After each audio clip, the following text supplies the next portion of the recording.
Bismillahirrahmanirrahim. Assalamualaikum warahmatullahi wabarakatuh. Alhamdulillah nahmaduhu wa nasta'inuhu wa nastaghfiruh wa na'udzu billahi min syururi anfusina wa min sayyiati a'malina.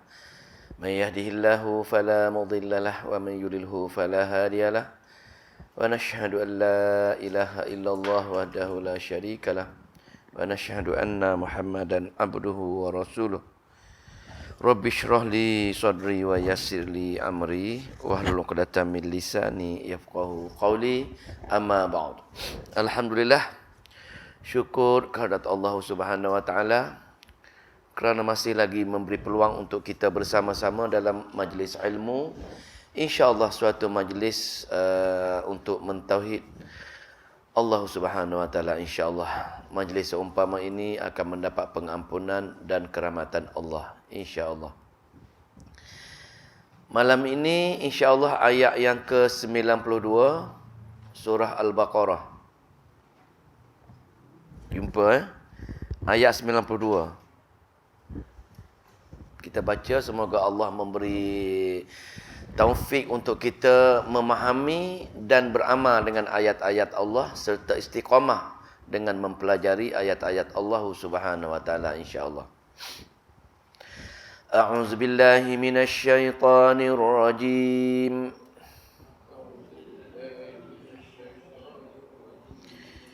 Bismillahirrahmanirrahim. وَلَقَدْ جَاءَكُمْ مُوسَى بِالْبَيِّنَاتِ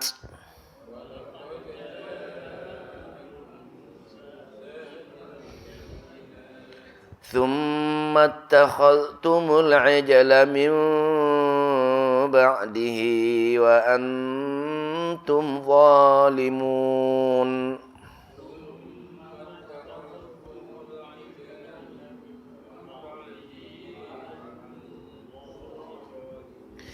وَإِذْ أَخَذْنَا مِيثَاقَكُمْ وَرَفَعْنَا فَوْقَكُمُ الطُّورَ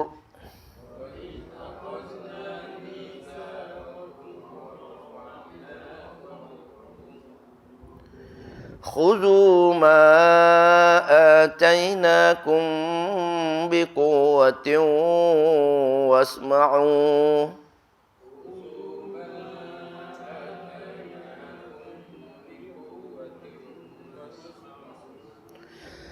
قالوا سمعنا وعصينا وأشربوا في قلوبهم العجل بكفرهم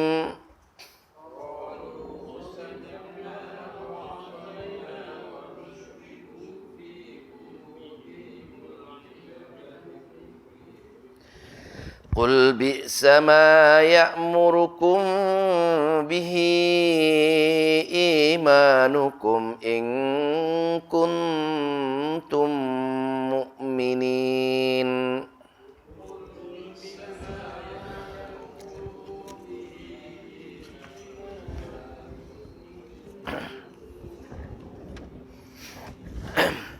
Alhamdulillah.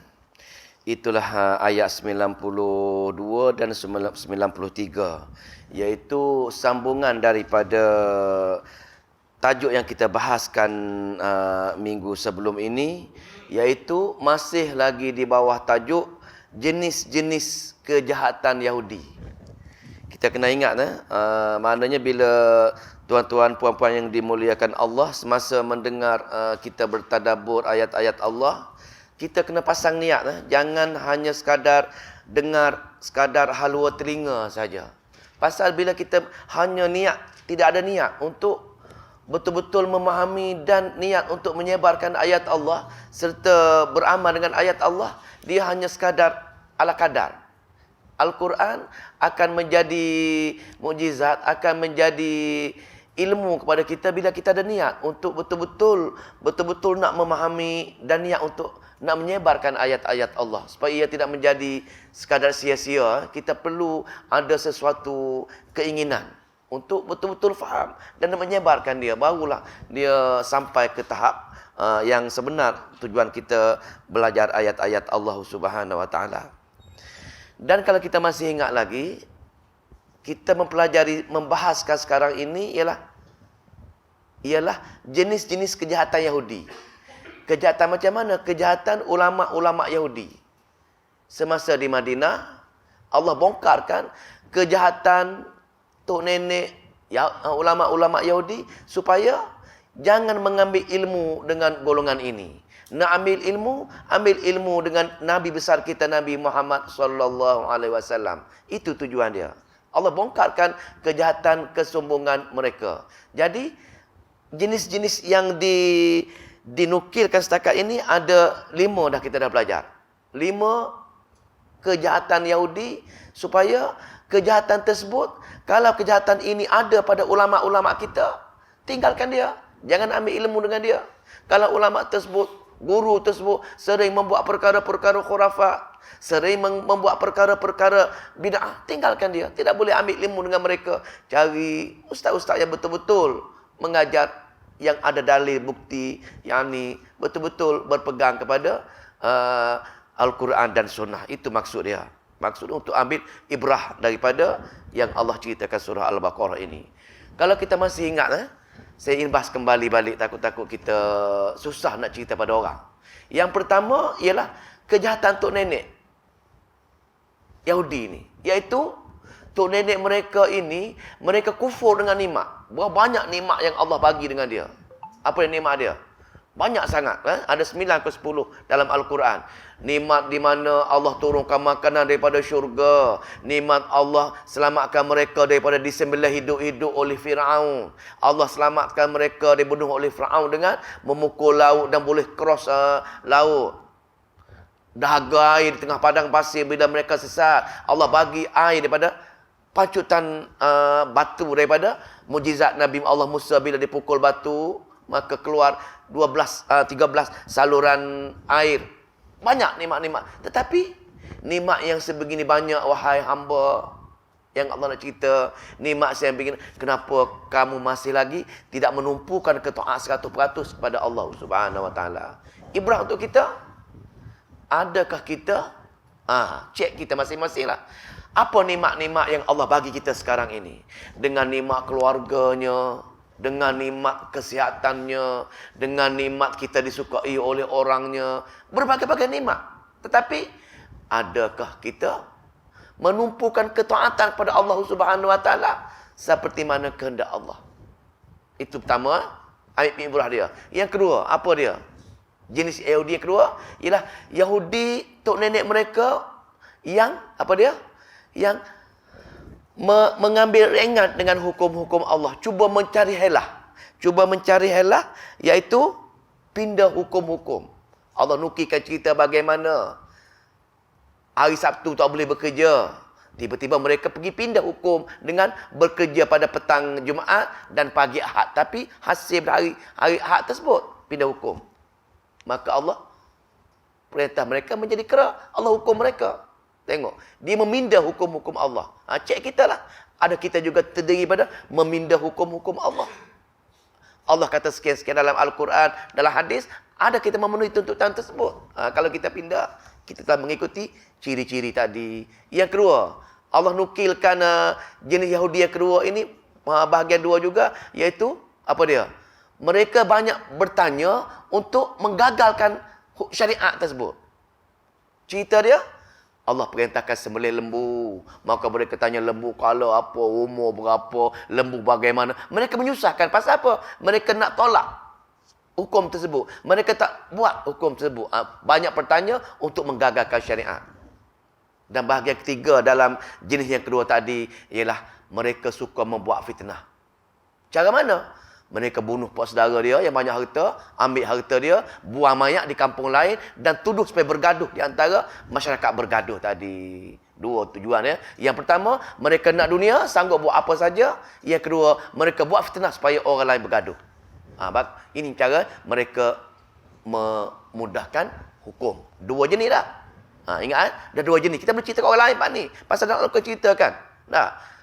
amat menarik kaedah yang supaya kita belajar kesalahan ataupun kesombongan orang Yahudi. Yang ketiga, Yahudi semasa, tengok tak? Apa dia? Yahudi semasa, dia beramal dengan setengah-setengah hukum yang ada kepentingan bagi mereka. Mereka tinggalkan hukum-hukum yang tak ada kepentingan bagi mereka. Itu mereka amal separuh-separuh lah. Setengah-setengah senang bagi mereka, mereka beramal. Susah bagi mereka, mereka tinggalkan. Ada bab-bab dapat bantuan ke dapat zakat ke mereka pergi ambil. Kena infak, mereka tak nak. Macam tu. Mereka bakhil untuk menjayakan hukum-hukum Allah Subhanahu Wa Taala. Cerita dalam surah Al-Baqarah ini, Allah ceritakan bagaimana fi'il orang Yahudi semasa, iaitu mereka demi untuk dunia mereka sanggup berperang sesama sendiri. Walaupun dalam kitab Taurat tak dibenarkan mereka tak boleh perang sama sendiri. Mereka tak boleh berbunuh sesama agama. Mereka tak boleh menghalau sesama agama. Mereka, kalau ada kawan-kawan dia kena tawan, mereka kena tebus. Yang tiga pertama tadi, pasal dia berbaik dengan Arab, maka dia demi dapat kehendak dunia dia, maka mereka langgar semua sekali. Mereka perang sama sendiri, mereka bunuh sama sendiri, mereka halau sama sendiri. Tapi yang keempat tadi, mereka tebus. Maka Allah kata, kamu hukum aku semua sekali, kamu ambil apa yang kamu nak, kamu tinggalkan macam nak, maka bukan 100% berpegang pada hukum aku lagi. Dah tiga dah. Apa lagi? Yang keempat, apa? Bila mereka tak suka dengan ayat-ayat Allah yang memberi kerugian dunia kepada mereka, mereka tak suka, orang yang mengajar tu mereka bunuh. Itu lagi. Mana-mana Nabi yang mengajar ayat-ayat dalam kitab Taurat, tak setuju dengan hati mereka pasal hukuman-hukuman terkena pada diri mereka, mereka bunuh orang yang mengajar tersebut. Tafsir mengatakan 40 Nabi mereka bunuh. Dua Rasul yang mereka bunuh, Nabi Allah Zakaria dengan Nabi Allah Yahya. Mereka bunuh, tengok. Betapa garang, betapa zalimnya golongan Yahudi ini. Orang kita sekarang ni tak sampailah ke tahap bunuh. Tapi sampai ke tahap, apa dia? Jangan tak boleh mengajar di masjid, surau. Apa lagi? Label dengan berbagai-bagai jenama. Sama. Tujuan dia, jangan sampai kebenaran hak dalam Al-Quran kepada masyarakat. Dia buat perkara-perkara tadi, walaupun bangsa Yahudi akan bunuh Nabi-Nabi mereka. Yang kelima, jenis kejahatan yang kelima, mereka cuba membunuh juga Nabi-Nabi yang lain. Yakni, mereka cuba membunuh Nabi Allah Isa dan Nabi kita Nabi Muhammad sallallahu alaihi wasallam, tapi Allah selamatkan Nabi Allah Isa dan Allah selamatkan Nabi Muhammad sallallahu alaihi wasallam. Dah 5 jenis Yahudi kita dah belajar dah tahu dah. Maka kita kena cerita pada orang-orang lain supaya ambil pengajaran daripada 5 jenis kejahatan daripada orang Yahudi. Takut-takut kejahatan tersebut, sifat tersebut ada pada dalam diri kita sekarang ini. Itu tujuan kita bertadabbur. Mengambil pengajaran daripada ayat-ayat Allah Subhanahu Wa Taala. Dan kalau kita tak buat perkara-perkara ini, maka wa may ya'shu 'an dzikrir rahman nuqayyid lahu syaitana. Sesiapa yang tak nak ambil pengajaran sebagaimana kita ambil ini, maka Allah hukum dia dengan letak syaitan. Ini masalahnya. Kesian kawan-kawan kita yang lain. Dia tak nak beramal dengan ayat surah Az-Zukhruf. Tak nak belajar Al-Quran, mengambil pengajaran Al-Quran, kita nak ambil yang ni. Maka semoga Allah bagi kemudahan kepada mereka juga untuk datang bersama-sama duduk dalam majlis-majlis. Tapi tugas kita semua ini kena buat. Dah dengar macam ini, kena sampaikan. Kalau tidak, termasuk kategori menyembunyi ilmu Allah, menyembunyi wahyu Allah, ada betul-betul hukuman yang akan ditanya oleh Allah Subhanahu Wa Taala nanti. Maka baru masuk tajuk malam ini. Itu mukadimah panjang, mukadimah kita ni. Dahaga lah. Tapi biskut tak makan lah, tak bunyi kan. Air tak bunyi. Bismillah.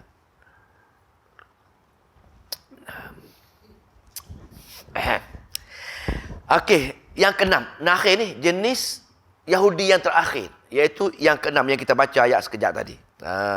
Baca Tengok tadi. A'udzubillahi minasyaitonirrajim.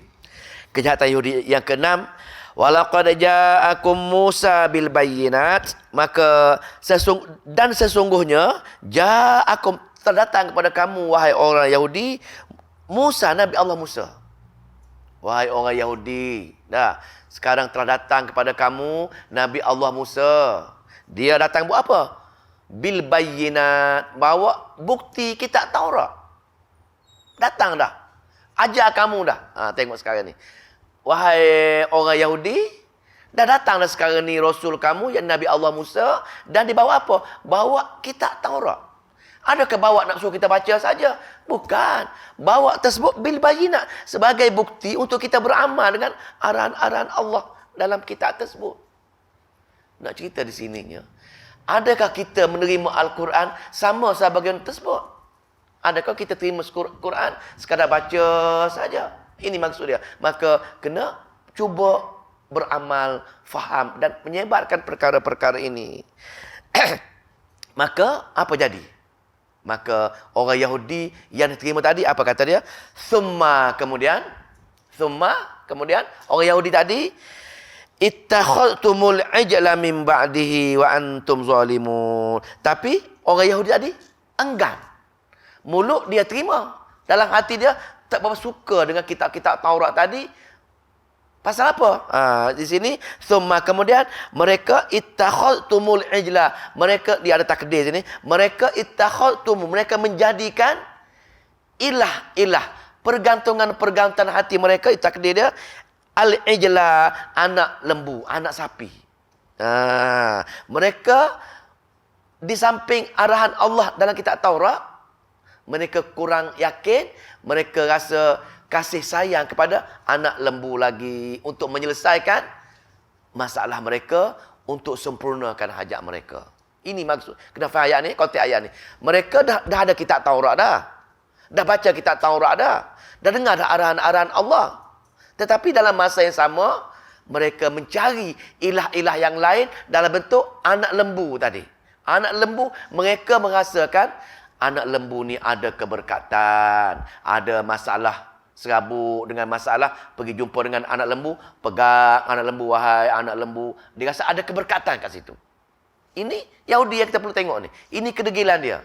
Kita dah ada dah kitab Al-Quran. Al-Quran cerita bab tauhid untuk mengesahkan Allah. Ada masalah, bagi tahu Allah untuk perkara luar biasa. Ada hajat, minta dengan Allah atas perkara luar biasa. Kenapa kita mencari lagi? Pergi minta dengan wali-wali keramat di kubur-kubur tertentu. Ada masalah, tak boleh beranak, lambat mengandung, pergi di pulau-pulau tertentu tu menyeru wali-wali tertentu. Nak masuk hutan, tabik tok, tabik tuan. Sedangkan dalam Al-Quran ada dah Allah. Sama tak? Sama. Pasal kita merasakan bersama-sama dengan Allah, ada benda lain lagi yang boleh menyelesaikan masalah kita, boleh sempurnakan hajat kita. Ini masalah orang Yahudi tadi. Maka di samping Taurat, thummat ittakhadtumul ijla, mereka menjadikan lembu yang mereka rasa lembu tadi ada keberkatan, maka mereka kasih sayang dengan lembu tadi. Kenapa berlaku macam ni? Kenapa dia rasa kasih sayang dengan anak lembu? Bagi dia lah, kalau kita benda-benda lain. Kerana mereka kurang bertadabbur kitab Taurat. Mereka kurang kasih sayang dengan kitab Taurat. Mereka mulut terima kitab tapi tak nak beramal dengan kitab Taurat. Maka Allah campakkan dalam hati mereka untuk mencari perkara-perkara yang jauh daripada ajaran daripada kitab Taurat. Sama kita. Kenapa kita buat perkara-perkara bid'ah? Kenapa kita buat perkara-perkara kesyirikan? Itu ketandaan Allah campakkan. Bagaimana Allah campakkan? Allah campakkan dengan mengizinkan si teman setia kita, yakni syaitan, membisikkan dengan kita, kalau hang ada masalah, pergilah jumpa sekian-sekian. Kalau hang ada hajat, pergi jumpa sekian-sekian. Pasal Qorin tadi. Kenapa Qorin datang? Kita jarang-jarang bertadabbur ayat-ayat Allah. Wa may ya'shu an dzikri rahman nuqayyid lahu syaitana fahuwa lahu qarin. Wa innahum yasuduna annan wa yasabuna annahum muhtadun. Mereka akan buat jahat pun nampak baik. Hukuman yang Allah tetapkan macam itu. Malah mengaji Quran, syaitan akan ambil alih. Nak mengaji Quran, malaikat akan ambil alih. Itu maka orang Yahudi tadi kesan daripada malas mengaji kitab Taurat, tak yakin dengan kitab Taurat, maka mereka rasa kasih sayang walaupun kepada anak lembu. Kita kasih sayang dengan perkara-perkara amalan-amalan bid'ah, amalan-amalan khurafat dan berbagai-bagai bentuk amalan lain yang kita rasa kayu koka boleh menyembuhkan penyakit, raja kayu boleh menyembuhkan penyakit, teras kelo boleh selesaikan masalah, cincin sakti, keris sakti, berbagai-bagai bentuk amalan yang kita rasakan ini boleh menyelesaikan hajat kita. Ini pasal bisikan-bisikan syaitan tadi. Bila buat macam ini juga Allah kata, wa antum zalimun. Kamulah termasuklah orang-orang yang zalim, wahai orang Yahudi, kerana bercanggah dengan arahan Allah dalam kitab Taurat. Untuk kita pun, kalau kita berfaham macam ini, Allah kata, wa antum zalimun, termasuk golongan orang yang zalim.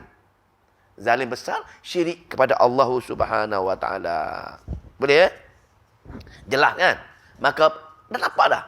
Punca orang buat jahat, punca orang tak khusyuk dengan Allah, ialah kerana menjauhi kitab Allah. Tidak bertadabbur, tidak mengambil pengajaran kitab Allah, maka Allah hukum meletakkan syaitan bersama-sama kita.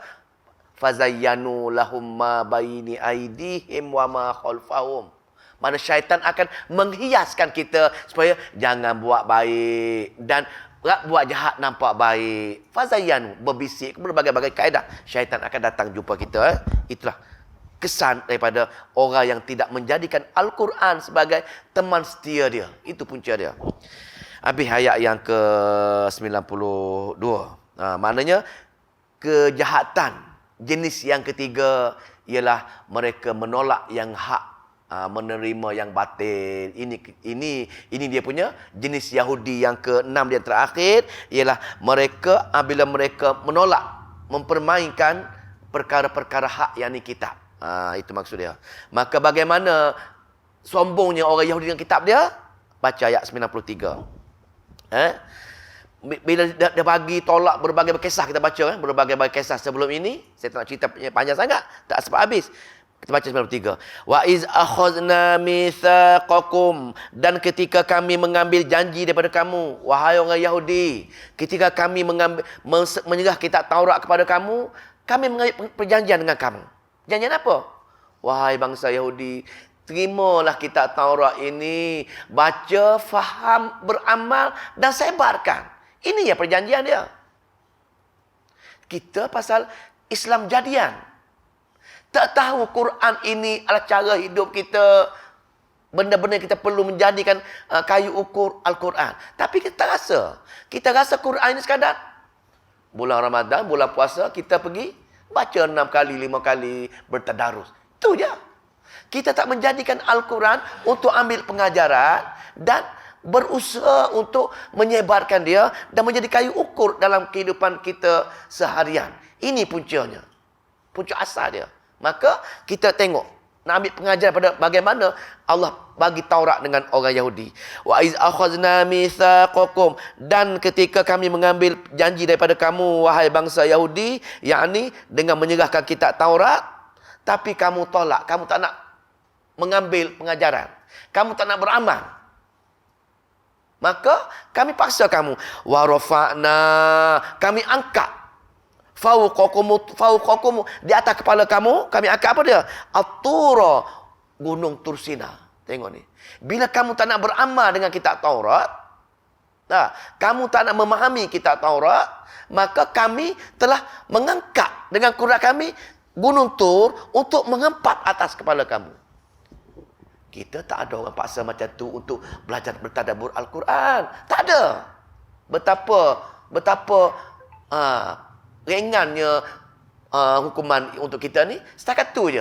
Maka untuk Pak Yahudi, dia pasal sedegi sangat ini, nak empat dengan gunung. Maka di samping angkat dan empat kepala tadi, apa kata? Allah kata, khuzu, ambil. Cek dah tafsir-tafsir mananya. Khuzu ini maksudnya ambil, baca, faham, ambil pengajaran, sebarkan. Itu khuzu.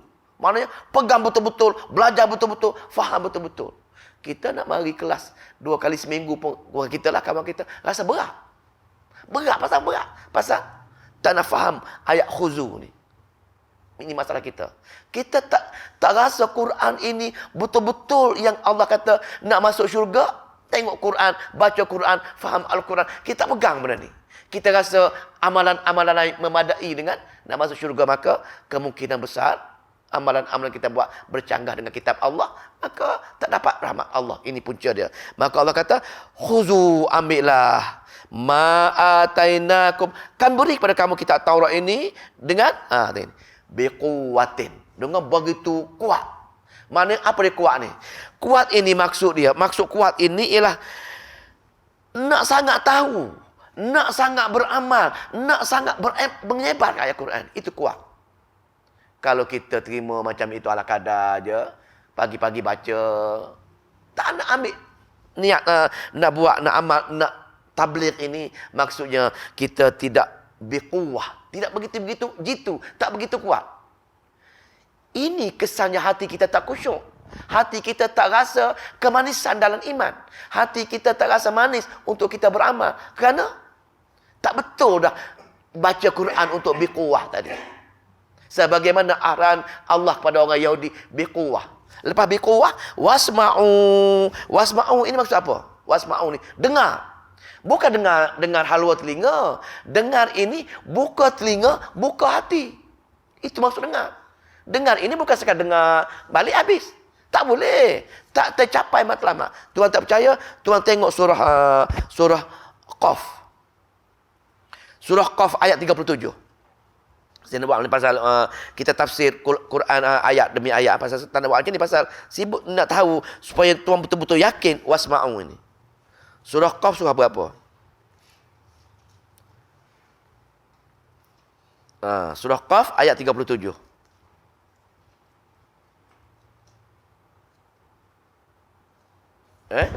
Jumpa tak? Kita baca. Inna fi dzalika ladzikra liman kana lahu qalbun aw alqa as-sam'a wa huwa syahid. Sesungguhnya tidak syak lagi mengenai pengajaran bagi siapa yang punya hati.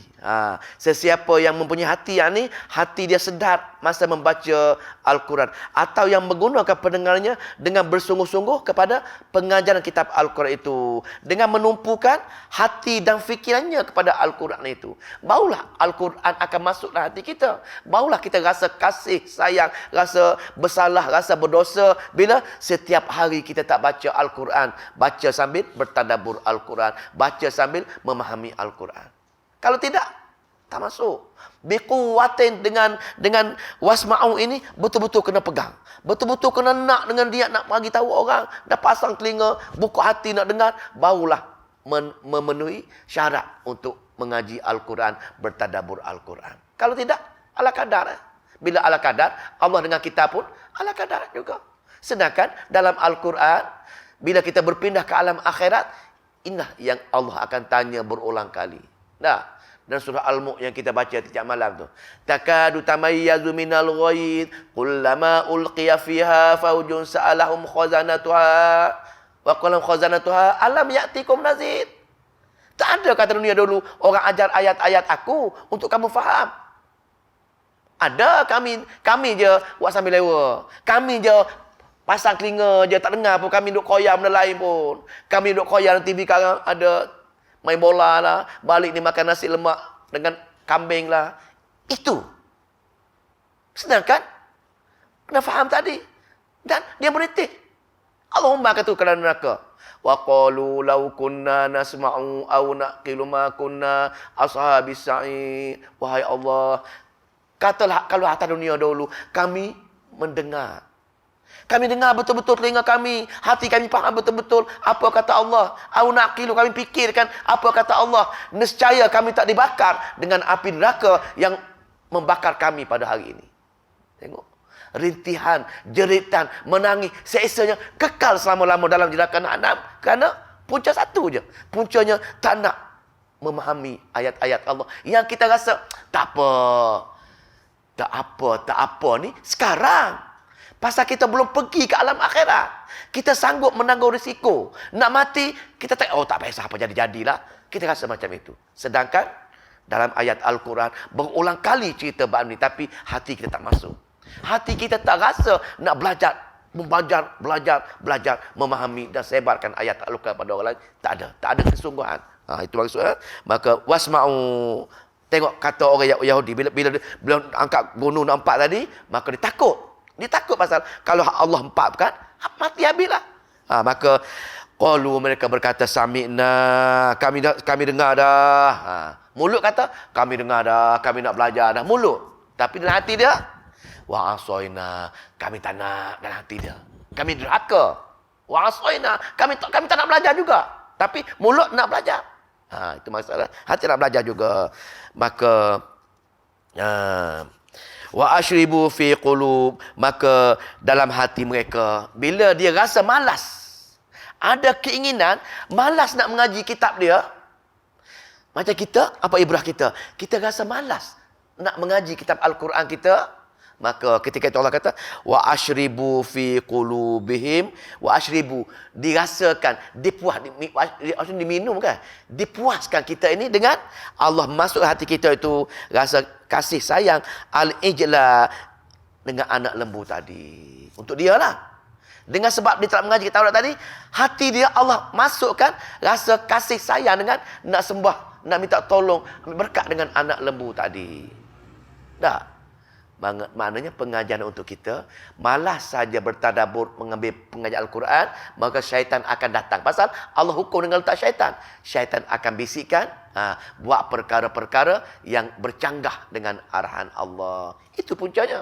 Maka Allah kata, bikufrihim, kerana mereka engkar dengan mempelajari ayat Taurat tadi, itulah hukuman mereka. Allah beri kekufuran kepada mereka dengan mengambil anak lembu sebagai ilah mereka. Maka di sini, maka Allah katanya, apa tu?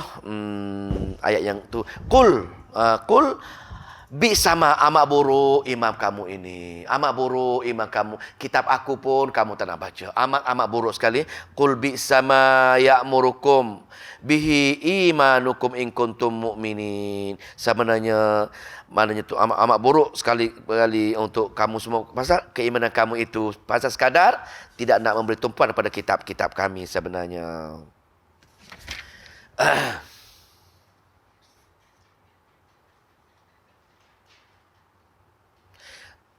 Maka mereka kufur dengan lembu tersebut. Habislah tu ayatlah, habislah. Maknanya buruk iman kamu yang buruk kamu buat kemudian. Kata kepada mereka, amat buruk iman kamu yang melarang kamu terima ajaran kitab Taurat, sekiranya kamu orang-orang beriman. Mana amat buruk iman kamu kerana sanggup, itulah mereka sanggup melawan ayat-ayat Allah dengan mereka tak suka dengan ayat Al-Quran, pasal kitab Taurat, mereka bunuh nabi-nabi mereka. Habis. Itulah. Selesai. Jenis yang keenam. Jenis yang mereka menolak kebenaran, yakni kitab Taurat. Maka kita ambillah pengajian untuk kita pun sama. Bila kita malas, bila kita rasa tak sepenuhnya dengan ayat-ayat Allah, maka di sini Allah akan utuskan syaitan untuk menjadi teman setia kita, untuk membisikkan kita buat perkara-perkara yang bercanggah dengan Al-Quran dan hadis, dan kita buat jahat pun kita rasa tak apa. Dan keyakinan dengan hari akhirat pun tak panjat, tak apa, tidak ikhtiar untuk pergi ke hari akhirat lagi. Okey, ayat yang ke seterusnya, ayat 94. Ayat yang ke-94 ini dia berkaitan dengan orang Yahudi ini. Dia rasa cerdik, dia rasa sombong dengan kecerdikan dia tersebut. Bismillah. Banyak tuan-tuan puan-puan yang muliakan, lantaran orang Yahudi ini diberi kelebihan. Nabi mereka yang paling ramai, mereka paling cerdik, mereka paling lawa, mereka lebih segala-galanya daripada bangsa-bangsa yang lain. Kesan kelebihan tersebutlah mereka merasakan mereka rapat sangat dengan Allah. Allah sayang sangat dengan mereka. Kalau tuan-tuan tengok dalam Al-Quran, contoh surah Al-Maidah sebagai contoh, surah Al-Maidah sebagai contohnya, banyaklah yang mereka mengatakan mereka kekasih Allah lah, mereka mengatakan mereka kekasih Allah. Dalam surah tu pun apa? Wa qalatil yahuda wan nasara, dalam surah Al-Maidah, maka berkata orang Yahudi dan orang Nasara, nahnu, kami semua ini, orang Yahudi ni yang hebat sangat ini, abnaullahi, kami anak Allah, wa ahibba, kami kekasih Allah. Tengok dia kata, pasal dia mewah, dia segala-galanya dia tercapai, maka Allah mengatakan dia ini anak Allah, dia ini kekasih Allah. Dalam surah ini juga, dalam surah Al-Baqarah juga, waqala apa ini, lan tamassananna, tu lan tamassananna nar illa itulah, maka mereka mengatakan kami juga kalau kami masuk neraka pun sekadar 2-3 hari je. Syurga itu, dalam ayat lain juga, syurga itu diciptakan untuk kami. Ini bentuk-bentuk kata-kata orang yang sombong pasal dia ada kelebihan. Dia alim, dia segala-galanya. Kami ini, syurga ini Allah cipta untuk kami saja. Jadi bila dia ungkitkan perkataan-perkataannya semacam itu, maka mereka ada ayat. Itu di antara hikmah turunnya ayat ini. Di antara asbab nuzul turunnya ayat ini. Kita baca. Mereka mengatakan mereka ini orang yang terbaik. Syurga itu diciptakan untuk mereka. Bila mereka mati, kalau mereka jahat pun, neraka 2-3 hari je, mereka pasti masuk syurga. Ini di antara dakwaan orang Yahudi ini. Kita tengok. Qul in kanat lakumud daru. Katakan, Allah jawab. Qul in kanat lakumud darul akhirah. Katakan jika ada bagi kamu semua ad-dar, kampung akhirat.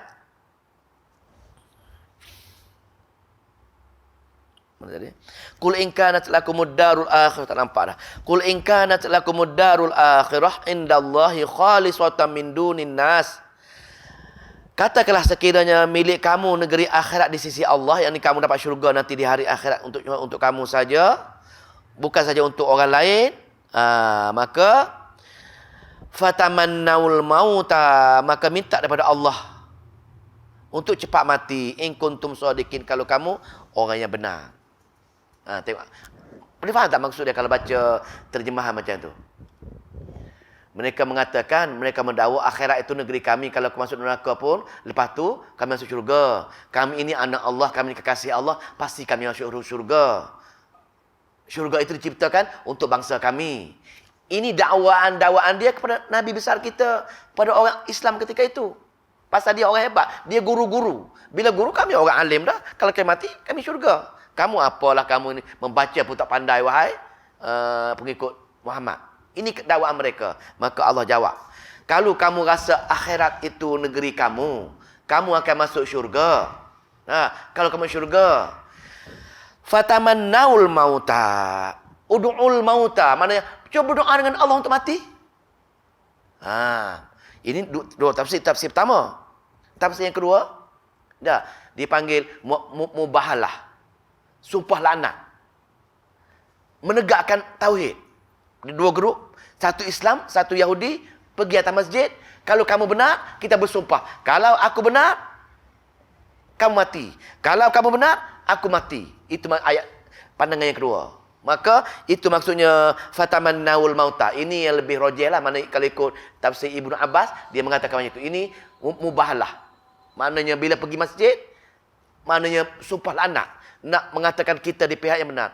Bukannya mubahalah macam kita buat sekarang ni. Mubahalah ini untuk perkara-perkara akidah, perkara-perkara tauhid. Bukannya mubahalah ke mencuri, ke rasuah, ke mencuri, ke merompak. Bukan. Itu bukan mubahalah. Mubahalah digunakan untuk sumpah laknat dengan Allah atas perkara-perkara yang paling besar dalam kehidupan kita, yakni akidah ataupun tauhid. Pasal kalau kamu jahat, kau mati. Dua perkara tu. Maka kalau kamu orang benar, kamu berani tak bersumpah laknat, mengatakan kamu akan masuk syurga kalau kamu mati. Wahai orang Yahudi, Allah cabar. Wahai Muhammad, bagi tahu orang Yahudi, kalau dia rasa benar, cuba bersumpah laknat dengan kamu atas masjid mana-mana, dia panggil semua keluarga dia, orang Islam panggil semua keluarga dia, bersumpah laknat di situ. Wahai Allah lah, demi Allah. Bagaimana ni? Nescaya kalau kamu berani, kalau kamu benar, wahai orang Yahudi. Maka Nabi cakap dengan dia.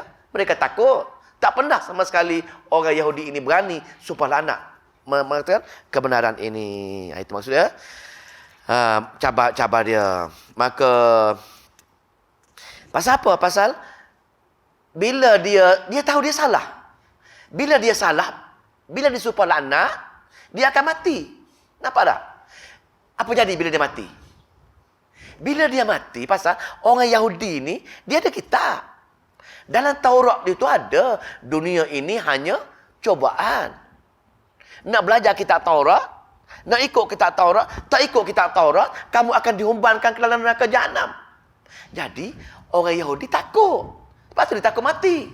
Sebab tu dia takut nak pergi hari akhirat. Itu maksudnya. Kalau dia berani, pasal Allah boleh baca hati dia sebenarnya. Hati dia amat-amat takut dengan mati. Itu maksudnya. Maka hati mereka amat takut dengan mati. Sebab tu mereka tak nak. Apa? Ada kisah dulu, kisah orang Yahudi bertumbuk dengan orang Islam tak? Gusti, apa nama tu? Tinju. Juara dunia. Kan orang Islam bantai Israel tu hingga mati kalah kan? Pasal takut. Dia takut babak mati ni, orang Yahudi cukup-cukup takut dengan mati. Kenapa cukup takut dengan mati? Pasal bila mati dia tahu dia akan duduk neraka Jahanam selama-lamanya. Itu takut.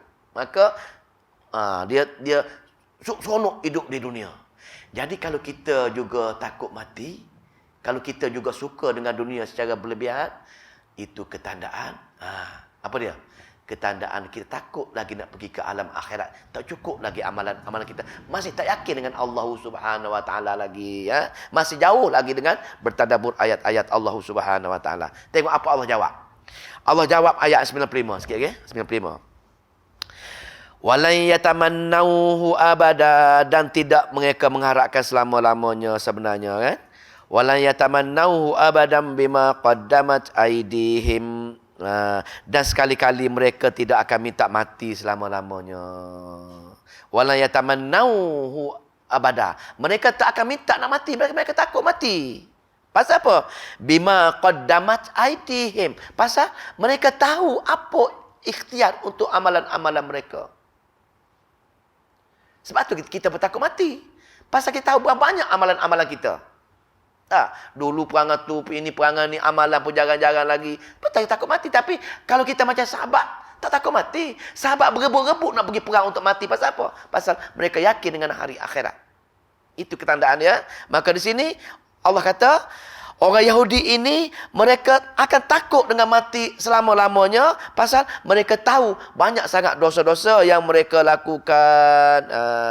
Wallahu alimun bizzalimin. Wallahu alimun bizalimin, maka mereka tidak bersembunyi Allah atas kezaliman yang mereka lakukan. Itu ayat terakhir. Nak habis ayat terakhir sikit. Nak habis ayat terakhir untuk ayat 96 Satu kisah kisah orang Yahudi ini. Apa dia? Maka Allah pun ceritalah perihal orang Yahudi yang takut mati ini. Bagaimana sebab mereka takut mati wala tajidannahum ahrasan nasi ala hayatim wa minal ladzina asyraku yawaddu ahaduhum law yu'ammaru alfasanah. Dan kamu akan dapati orang Yahudi ini, mereka paling tamak di kalangan manusia untuk hidup lama-lama atas dunia ini. Ciri orang Yahudi, semua orang Yahudi Allah bongkar ni. Orang Yahudi ini sebenarnya, ketahuilah wahai orang Islam, orang Yahudi ini sebenarnya mereka cukup takut dengan nak pergi ke hari akhirat. Pasal dia tahu ngerinya hari akhirat. Pasal dia faham kitab Taurat mereka. Cuma dia tak beramal saja. Jadi dia suka hidup di dunia. Sama dengan kita. Kenapa kita suka dengan dunia? Pasal syaitan kawan kita. Syaitan memanjangkan angan-angan kita. Seronoknya kalau boleh lama hidup dunia. Kalau boleh sekarang umur 80, boleh umur 100 pun tak apa. Dulu saya rasa kalau bila saya kena jantung tu kan, saya kata kalau umur saya 60 pun cukup dah. Sampai 63 dah sekarang ni. Sekarang ni nak pula. Aku ni kalau boleh hidup 70 tahun tak apa dah. Tampaknya umur dah. Nanti kalau saya tak mati lagi cukup umur 70, saya kata pula, aku ni kalau cukup 80 tahun cukup dah. Nampak tak? Seronok dengan dunia. Pasal apa? Bisikan syaitan yang memanjang angan-angan kita untuk bergembira dengan dunia ini. Seronoknya. Pasal apa? Tak nampak hari akhirat yang amat-amat indah, amat-amat bahagia. Itulah syaitan. Syaitan akan memanjangkan kita nak duduk dengan dunia ni. Nak bermain dengan keluarga tak puas lagi. Nak minum kedai kopi tak puas lagi. Nak tengok TV tak puas lagi. Nak enjoy dengan berbagai-bagai dunia. Nak enjoy. Pasal apa? Nak dengan dunia. Orang Yahudi pun dia kata, tak nak mati. Nak duduk dunia selama-lamanya. Tu orang Yahudi ni. Tengok. Sedangkan dia, tengok apa jadi. Untuk, apa tu?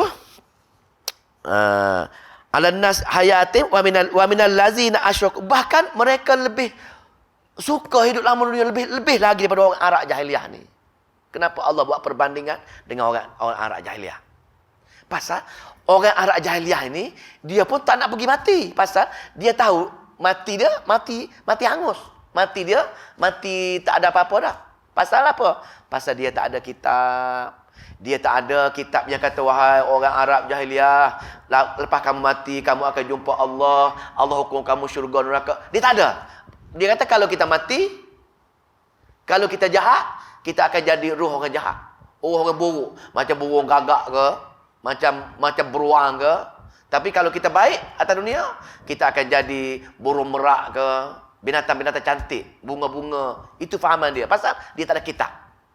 Jadi, disukalah di dunia, panjang-panjang dunia. Allah jawab, wahai Muhammad, bagi tahu orang Yahudi ini dah lebih nak duduk atas dunia, lebih panjang lagi daripada keinginan orang Arab yang nak duduk atas dunia. Sedangkan dia ada kitab yang ditahu hari akhirat lebih bahagia. Nampak, faham tak? Allah nak cerita, orang Yahudi tahu dunia ini hanya cubaan. Tak ada gembira apa pun. Akhirat gembira selama-lamanya. Orang Yahudi tahu. Tapi disebabkan mereka jahat, amalan tak cukup untuk pergi hari akhirat, mereka nak duduk dunia lebih lama lagi daripada orang Arab tadi. Jelas kan? Semoga Allah beri kefahaman kepada kita lah tentang perbandingan ini. Lebih suka pada orang. Lepas tu, yawaddu ahaduhum law yu'ammaru alfasanah, walaupun kalau yu'ammaru umur mereka 1000 tahun pun mereka nak duduk lagi. Tengok, kalau boleh orang Yahudi ni nak hidup dunia 1000 tahun, pasal dia takut mati, tak kena pergi hari akhirat, takut Allah humbamkan dia ke dalam neraka jahanam. Mulut dia ahli syurga, mewah segala-galanya. Itu mulut. Dalam hati dia, mereka takut nak pergi. Pasal apa? Pasal mereka melanggari kitab-kitab mereka. Mereka tolak kitab-kitab mereka. Apa ibrah untuk kita? Adakah kita nak pergi hari akhirat? Kalau kita nak pergi hari akhirat, kita nak mati besok, contohnya, malam ini kita tak akan tidur malam dah. Mengaji Quran, solat, bertaubat, buat tu, buat ni. Pasal kita tahu kita akan mati besok. Tetapi syaitan telah datang dengan kita. Syekh, kamu sempat lagi 10 tahun lagi. Sempat lagi 20 tahun lagi. Siapa tahu dia akan mati lepas ni? Tak ada orang tahu. Bagaimana kalau kita mati lepas ni? Cukup tak cukup amalan kita nak pergi jumpa Allah? Allah akan tanya, kamu dah habis tak Quran 30 juzuk? Kamu dengar tak semua kata-kata aku 114 surah? Apa kita nak jawab di hadapan Allah? Maknanya sekarang kita sanggup menanggung risiko untuk pergi ke hari akhirat dengan tidak ada ikhtiar langsung untuk membuat persiapan nak pergi, nak tanya khabar syurga macam mana, neraka macam mana, pada mahsyar macam mana, alam barzah macam mana. Kita takut tak ikhtiar. Kenapa tak ikhtiar? Kalau kita ikhtiar, kita tak akan miss duduk dalam majlis-majlis yang ada ayat-ayat Al-Quran ditadabbur, kerana hanya Al-Quran boleh cerita syurga macam mana, neraka macam mana, pada mahsyar macam mana. Ini saja. Benda gaib. Benda gaib hanya Allah yang bagi tahu. Dan Allah bagi tahu dalam kitab Al-Qurannya. Kalau kitab Al-Qurannya kita rasa malas sangat, maknanya kita termasuk kategori orang yang malas ikhtiar nak pergi ke hari akhirat. Mulut percaya hari akhirat, rukun iman percaya hari akhirat, baca hafal, percaya dengan hari akhirat, percaya. Itu mulut hafalnya. Tapi dalam hati, Ikhtiar nak pergi tidak ada. Kalau kita ada ikhtiar, mesti kita akan lagi hari lagi taat kita dengan Allah. Lagi hari lagi kita kuat amalan kita dengan Allah. Lagi hari lagi baik kita dengan Allah. Dengan kehidupan kita. Akidah, amalan, akhlak kita makin hari makin baik, makin hari makin baik. Kalau kita yakin nak pergi hari akhirat, kerana kematian kita makin hari makin dekat, makin hari makin dekat. Jadi kalau kita sama dengan orang Yahudi, sanggup nak hidup 1000 tahun lagi, maka alfasanatun, itu orang Yahudi tadi. La yu'ammaru alfasanah. Maka jadi Allah jawab, wa ma huwa bimuhzihihi minal azab an yu'ammaru wallahu basirun bima ta'malun. Dan tidaklah menyelamatkan mereka daripada azab oleh umur yang mereka yang panjang. Umur panjang macam mana pun, kalau mereka tak taat dengan Allah, tak berusaha bertadabbur ayat-ayat Allah, sia-sia. Tak boleh menyelamatkan mereka daripada neraka jahanam. Bagilah umur panjang macam mana pun, kalau mereka masih di tahap lama, tidak nak berusaha untuk memberi tumpuan kepada Al-Quran dan Sunnah, Al-Quran hadis, maka tak ke mana. Itu maksudnya. Tak ke mana. Pasal apa? Pasal umur yang panjang. Dan Allah Maha melihat apa yang mereka kerjakan. Kita sekarang macam itulah. Sepatutnya, kita berdoa minta umur panjang, ada doa. Ada doa, cuba cek doa yang sunnah. Minta doa panjang untuk memberi ketaatan. Kita ini minta umur panjang untuk berbahagia dunia ni. Sepatutnya kita minta umur panjang untuk memberi ketaatan kepada Allah lagi. Itu maksud nak umur panjang. Pasal bila umur ini memainkan peranan. Banyak hadis-hadis yang ceritakan orang umur pendek dengan orang umur panjang. Kalau umur orang mati syahid, dalam hadis tak? Mati syahid, dia mati. Orang tu setahun lepas tu baru dia mati. Sepatutnya orang mati syahid masuk syurga dulu. Rupa-rupanya orang yang mati kemudian ni, orang yang umur setahun lepas dia. Pasal apa? Pasal umur setahun tersebut, dia betul-betul memberi tumpuan pada nak taat pada Allah Subhanahu Wa Taala. Begitu juga dengan tapi kalau orang kufur, orang syirik, dah satu umur pendek, satu umur panjang, dia sama-sama dalam neraka jahanam. Tetapi orang yang umur panjang duduk dalam neraka jahanam walaupun kekal selama-lama, tapi dia dihukum lebih teruk lagi. Pasal apa? Pasal makin banyak nikmat Allah yang dia guna.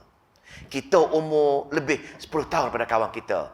Berapa banyak nikmat kita guna? Nikmat udara, nikmat angin, nikmat rezeki, nikmat air. Nikmat, kita ambil nikmat tu. Nikmat Allah ambil. Taat dengan dia tak ada. Pasal kita rasa benda yang kita dapat dunia hari ini bukan hak Allah. Kita rasa hasil ikhtiar kita. Bila kita rasa hasil ikhtiar kita, kita tak rasa kita ambil nikmat itu, tak balas jasa Allah dengan menambahkan ketaatan kita kepada Allah Subhanahu Wa Taala. Ini masalah besar. Maka betullah dalam doa satu hadis hadis khairukum, benda yang lebih baik, man tala umuruhu, orang paling baik ialah orang yang umur panjang, wa hasanul amaluhu, dan orang yang amal panjang. Itu yang paling baik. Orang umur panjang, amalan banyak, amalan yang terbaik, itu yang paling baik. Maka kalau kita umur panjang, amalan makin kurang, maka tak baik. Kalau nak minta umur panjang, kita nak minta umur 4 tahun, 5 tahun lagi, maka gandalah amalan kita. Kalau dahulu sembahyang tahajud cuma 2 rakaat, mula ayah ini tambahlah 4 ke 6 ke, tambah. Itu betul-betul amalan. Dulu hanya baca Quran 1 hari 1 muka surat, mula ayah besok bacalah 1 hari 10 muka surat atau 1 juzuk 1 hari. Tapi kita tak rasa. Benar tu kan? Maka itulah. Maka Allah Maha melihat. Itu maksudnya. Maka wallahu basirun bima ya'malu. Maka Allah biasanya dalam ayat-ayat yang panjang semacam ini, Allah akan perkenalkan diri dia. Kenapa Allah kenalkan diri dia? Supaya kita berdoa. Nak baca wallahu basirun bima ya'malun. Allah melihat apa yang kamu, wahai Allah, kamu tengok semua aku ni, kamu tengok amalan aku, kamu tengok perangai aku. Kita berdoa dengan Allah Subhanahu Wa Taala. Wahai Allah, panjanglah umur aku kerana aku nak tambahkan amalan aku. Wahai Allah, tambahlah umur aku. Pasal apa? Pasal aku nak mengaji habis ayat Quran 30 juzuk. Niat macam tu. Itulah baru capai tujuan kita bertadabbur ayat-ayat Allah Subhanahu Wa Taala. Maka selesailah jenis Yahudi yang ke-6. Kita pergi tempat lain lah. Maka bila dah tengok wahai penduduk Madinah, Dah tengok dah ulama-ulama Yahudi, tengok dah tok nenek orang Yahudi, tengok dah Yahudi orang yang semasa, kenapa kamu nak berbaik dengan dia lagi? Kenapa kamu nak ambil ilmu dengan dia lagi? Maka ambil ilmu, ambillah dengan Nabi besar kita Nabi Muhammad sallallahu alaihi wasallam. Maka Allah bongkarkan 6 jenis kejahatan bangsa Yahudi daripada dulu, kini dan selamanya. Wallahu ta'ala alam. A'udzubillahi minasyaitonir rajim. Bismillahirrahmanirrahim. Allahumma salli wa sallim wa barik ala Muhammad. Allahumma fahqina fi din wa 'allimna ta'wil wahdina ila sawa'is sabil. Allahumma fiqna lima tuhibbu wa tarda waj'al akhiratana khairan minal ula. Radina billahi rabban wa bil islami dina wa bi Muhammadin nabiyyan wa rasulan. Rabbana atina fid dunya hasanah wa fil akhirati hasanah wa qina adzabannar. Assalamualaikum warahmatullahi